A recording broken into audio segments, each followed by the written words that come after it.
Salve Maria Imaculada e viva Cristo Rei! Aqui Thiago Bruno, missionário e jornalista católico, para o canal Católicos de Verdade. Hoje é dia 22 de abril, sábado. A palavra de Deus está no Evangelho de São João, capítulo 6, do 16 até o 21. Ao cair da tarde, os discípulos desceram ao mar, entraram na barca e foram em direção a Cafarnaum, do outro lado do mar. Já estava escuro e Jesus ainda não tinha vindo ao encontro deles. Soprava um vento forte e o mar estava agitado. Os discípulos tinham remado mais ou menos 5 quilômetros quando enxergaram Jesus andando sobre as águas. E aproximando-se da barca, ficaram com medo. Mas Jesus disse: "Sou eu, não tenhais medo." Quiseram então recolher Jesus na barca, mas imediatamente a barca chegou à margem para onde estavam indo. Palavra da salvação. Glória a vós, Senhor. Então aqui, Jesus anda sobre as águas e este é mais um milagre negado pela teologia da libertação. Eles falam que tinha ali algum tipo de encontro de águas e que tinha, vamos dizer assim, um banco de areia ali, que Jesus passou por cima, que Jesus não andou sobre as águas, nada. Então, assim, eles têm que ficar criando, vamos dizer assim, narrativas. Eles pensam narrativas para querer justificar os milagres de Cristo como coisas corriqueiras, naturais, e não que Deus realmente se manifesta e faz o milagre porque Ele é Deus. Sabe? Isso que às vezes não entra na minha cabeça. Em vez deles pegarem e verem a teologia e viverem aquela teologia que está escrito, não. Eles ficam confabulando coisas para querer desmentir os milagres realizados por Cristo na palavra de Deus.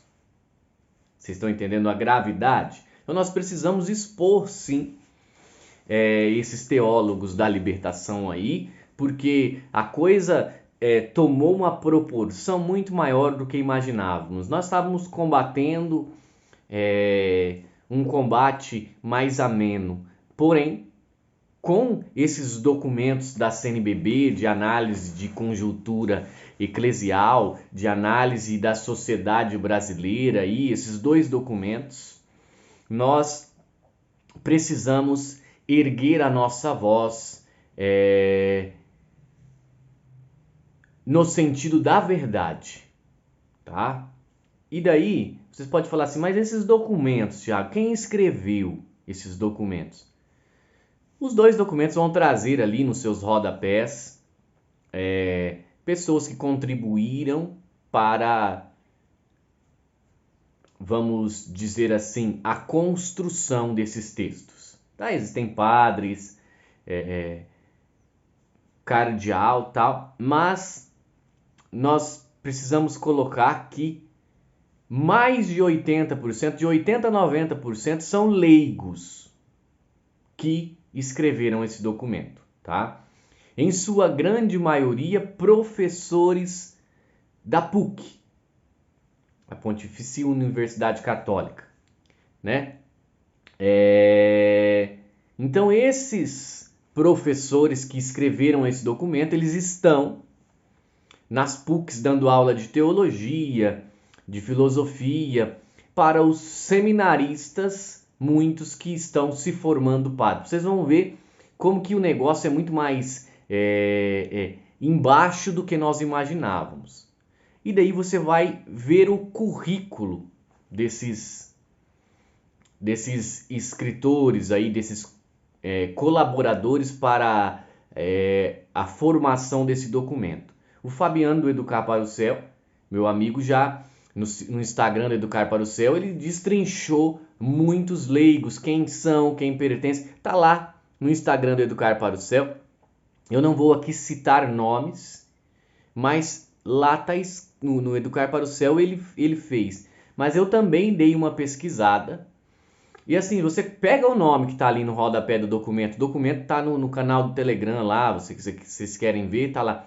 Pega o nome, coloca no Google e daí você vai ver a obra. Aí fulano de tal, professora da PUC, vai ver obras da teologia da libertação. Daí você entra nas redes sociais, defendendo marxismo, defendendo todas essas ideologias aí que já foram condenadas pela igreja.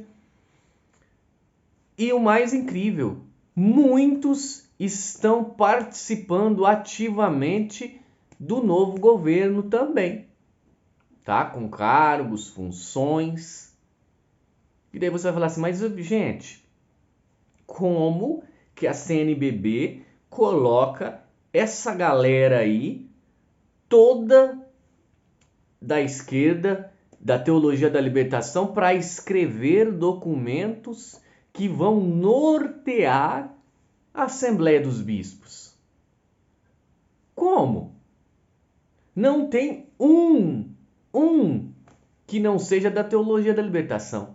Todos os leigos ali que contribuíram com esses documentos aí que foram escritos são da teologia da libertação. Por isso que está escrito lá que os conservadores estão demonizando a teologia da libertação. Vocês estão entendendo como que a situação funciona? Então, eu não sei quem da CNBB que deu o aval para que essas pessoas, né, colaborassem para a inscrição desses documentos que vazaram.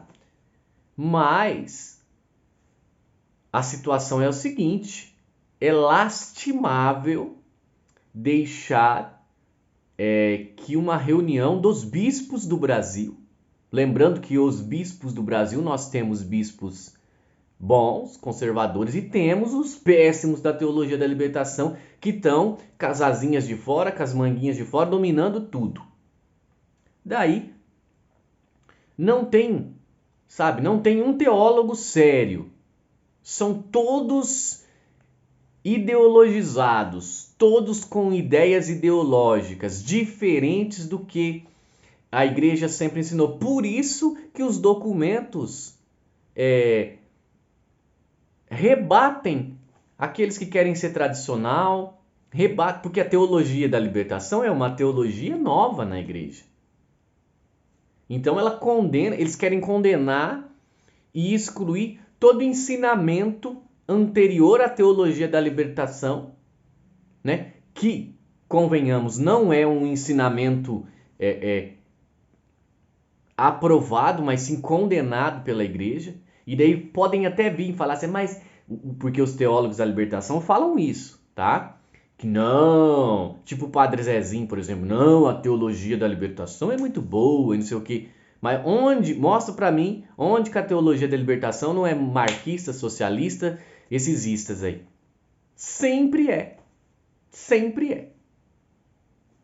Então, essas pessoas que têm esse pensamento marxista, que defendem o marxismo, que defendem a teologia da libertação, são as que, na sua grande maioria, contribuíram para escrever esses documentos que estão levando aos bispos para discussão.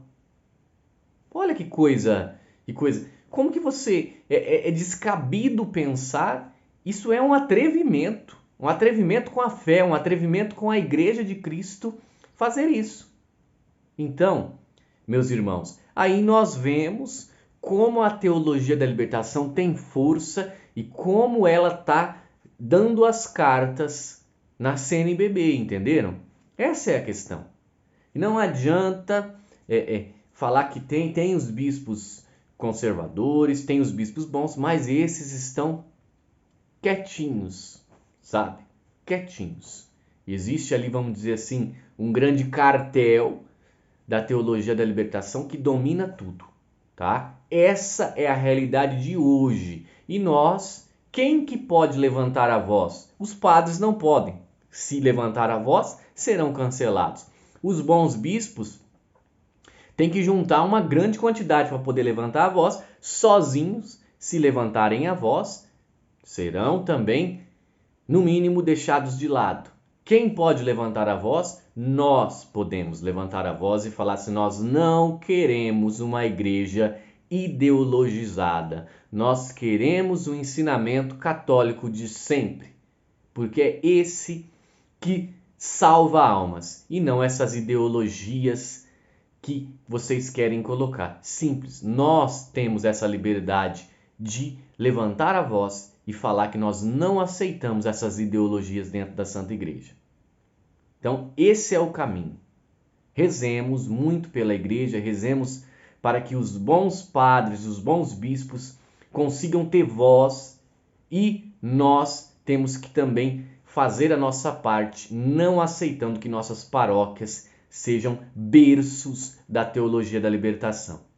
Salve Maria Imaculada, viva Cristo Rei, e um beijo grande dentro do seu coração.